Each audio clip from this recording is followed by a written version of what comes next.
Hello and welcome to Cinema Wellman. I'm your host, David, and today we have the fifth installment in our And Introducing series. If you're watching on the YouTubes there, you'll see that I'm wearing a new Cinema Wellman t-shirt designed by our costume designer slash creative consultant, Dakota. Dee has created shirts for all of our recurring episodes, this one, and also Which Was Worse, and our City Spotlight. So look for those shirts on upcoming episodes. Thank you for all your creativity and input, Dakota. Much appreciated. So every now and then, people are given a very special and introducing credit. If you've been with us, you've heard this before. Sometimes it's an actor or actress the studio thought was going to be a great star, and they wanted to showcase that talent. Sometimes it was just simply the producer's girlfriend. So this credit is absolutely a mixed bag. We began our series with Tilly Losh, our very first episode, thank you Tilly, and later looked at instances where several people were given that credit at the same time in the same movie. Maybe they had a group on. Our third and introducing dealt with what I called the one and dones. They made one film, got that special credit, and were never heard from again. The most recent AI, dare I call it that? I don't like that. Episode was about people given the credit who later went on to be nominated for an Oscar, and today we'll do that episode one better. Today we have 8 actors and actresses who were given the and introducing credit who later won an Oscar.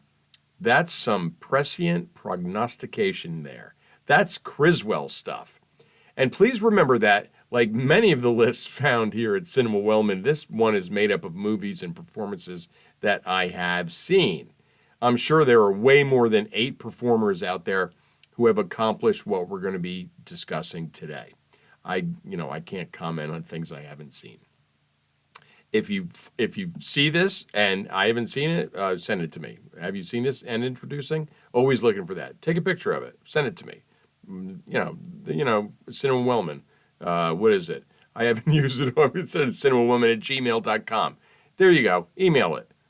Do people still email? All right. So here we go. We'll begin with an actor who won his Oscar as a film producer. Now, for each one of these people, I'm going to obviously give you their name, what film they got their end introducing credit for, how many credits they have during their career. And remember, I don't count television shows, television movies, or uncredited appearances or shorts. So when I say credits, what I mean is feature film credits. Okay, so I'll tell you how many credits, what number it was in their career, how many Oscar nominations they had, how many wins, and what their win was for. Okay? And I also added years between when they got their and introducing credit and their Oscar win, because I think that's kind of cool to look at that as well. So we're going to begin with Tony Bill. And introducing for Come Blow Your Horn in 1963. 19 credits. Come Blow Your Horn was his very first. 1 Oscar nomination, 1 win, and the Oscar winner was for The Sting in 1973, and he was the producer of that film. Years between and introducing and Oscar win, 10. So did you ever wonder who gets to take home the Oscar for Best Picture? It's not the director. I used to think that when I was a kid, but, well, they have their own award. It's the producer or producers of the film, and that's how Tony Bill came into possession of his only Oscar. Bill is an actor, director, producer who has been much more active behind the camera than in front of it over the years. I watched Come Blow Your Horn because Jill St. John was in it, and that was Tony Bill's first credit. He even got the and introducing credit on the movie poster, which is very cool. The Sting remains one of my favorite films, so thank you for producing that, Tony, like I know him. Next up is an actor that I kind of liked until I found out about his politics. And sometimes you can't separate that stuff. Still love that ape movie, though. Next, Charlton Heston. His his and introducing for Dark City 1950, 74 credits. Dark City was his third, one Oscar nomination, one win, and it was Best Actor for Ben-Hur in 1959. Years between and introducing and Oscar win, 9. Heston's AIC, well, I like that. That's what we'll call it. We'll go that's going forward AIC, which means and introducing credit. That's easy. So Heston's AIC was for a movie I didn't particularly like, and his Oscar win was dubious at best. Ben-Hur, that was acting? He beat Jack Lemmon in Some Like It Hot? That's embarrassing. Heston made a bunch of movies I really enjoyed, borderline loved, including Planet of the Apes, The Omega Man, Soylent Green, Airport 1975, 2-Minute Warning. But I have a hard time separating the actor from the politics here, so not really a fan. And he didn't deserve his Oscar. You know, sometimes you can separate that and sometimes you can't. I'll never watch another Kevin Spacey movie. And it's a shame because I love LA Confidential and I loved The Usual Suspects, among others. But I can't separate that. Mel Gibson, for some reason, because I don't know. I don't have time for that right now. Next is Monique. Monique's and introducing was for Soul Plane in 2004. 19 credits. Soul Plane was her 5th. One Oscar nomination, one win. And that was a Best Supporting Oscar winner for Precious in 2009. Years between and introducing an Oscar win, 5. That's not bad. So Soul Plane gets a mention on Cinema Wellman. Baltimore native Monique is a multi-talented performer who has roots in stand-up comedy and is also a writer and producer. Monique may be best known for her comedic work, but her Oscar-winning performance in Precious, well, that film is anything but comedic. If you haven't seen it, you should see it, and it's hard to watch. It's an amazing film, but it's one of those difficult watches. I wonder if anyone else connected with Soul Plane has won an Oscar. Future episode. Next, we have Maureen Stapleton. Her and introducing was for Lonely Hearts in 1958. 33 credits. Lonely Hearts was her first. 4 Oscar nominations with 1 win, and that win was a Best Supporting Actress winner for Reds in 1981. Years between and introducing and her Oscar win, 23. So that was a slow burn. Like Tony Bill, Maureen Stapleton got an AIC on the poster for her debut movie. I know they don't make movies like they used to, for what that's worth, better or worse, whatever, but they really don't make movie posters like they used to. My favorite Maureen Stapleton movie is Airport, for which she earned an Oscar nomination. She plays Van Heflin, who's the guy who has the bomb. She plays his wife. Stapleton is one of 17 actresses to win the so-called Triple Crown of acting by winning an Oscar, Emmy, and Tony. So she was one of those stars of stage and screen and the little screen, and not related to Jean Stapleton, who we love so much as Edith Bunker. Next up is an actress who was featured on a previous and introducing because she was introduced with someone else. That someone else was Melanie Lansky. Very talented indeed to make 2 lists in Cinema Wellman. That's Kate Winslet. And introducing for Heavenly Creatures, 1994. 50 credits and counting. Heavenly Creatures was her first. 7 Oscar nominations. That number will grow. 1 win so far. Best Actress Oscar winner for The Reader in 2008. Years between her AIC and Oscar win, 14. Kate Winslet is like the anti or opposite Kevin Costner here in the Cinema Wellman universe. As you may recall, I have no use for Kevin Costner. For this reason, I dislike a lot of movies purely because of his appearance. This means that there are potentially good movies out there that Costner's involved with, Dances with Wolves, Bull Durham, Field of Dreams, No Way Out, that I don't like just because of him. I think he's overrated. I don't think he can act. And there's plenty of proof of that acting part.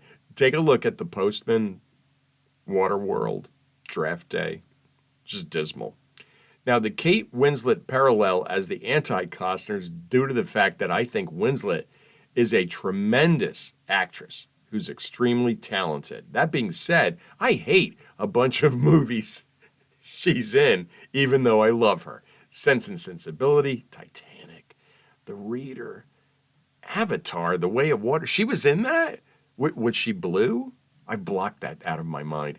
Winslet has received 7 Oscar nominations with 1 win, as I mentioned, and there's no doubt that number, both of those numbers will increase over time. I like the choices that she makes, most of them, and she isn't afraid to take on extremely challenging roles. I expect greatness, more greatness, from Kate Winslet in the future. Next, we have Geraldine Page. Her AIC was for Hondo in 1953. 30 credits. Hondo was her first. 8 Oscar nominations with 1 win. That win was Best Supporting Actress for 1985's A Trip to Bountiful. Years between her AIC and Oscar win, 32. Well deserved. I have to admit that I don't know too much about Geraldine Page. I've only seen a third of her feature film credits, but I can assure you that she's very good. My sample size just isn't that large. My personal favorite of Page's, and it was also one of my mom's favorites, is The Beguiled, in which Page plays the head of an all-girls boarding school in the South during the Civil War.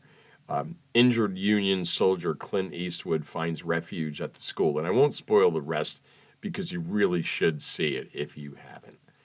It's a great atmospheric Southern Gothic thriller that will give you an idea of how skilled an actress Page was. Good stuff. Not the remake, The Beguiled. No. How many times have I said that?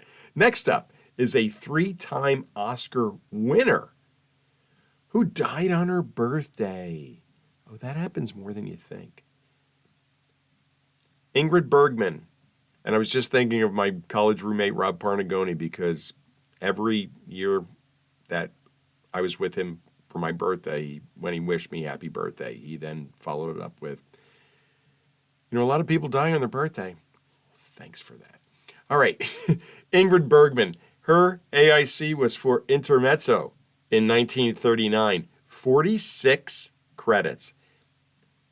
Her AIC was her 12th, and it was her second movie in which she played the same character in the same film, Intermezzo.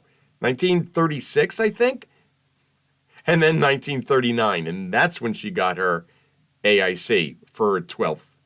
Whatever. 7 Oscar nominations and 3 wins. Best Actress, Gaslight, 1944. Best Actress, Anastasia, 1956. Best Supporting Actress, Murder on the Orient Express, 1974. Years between her AIC and first Oscar win, 5.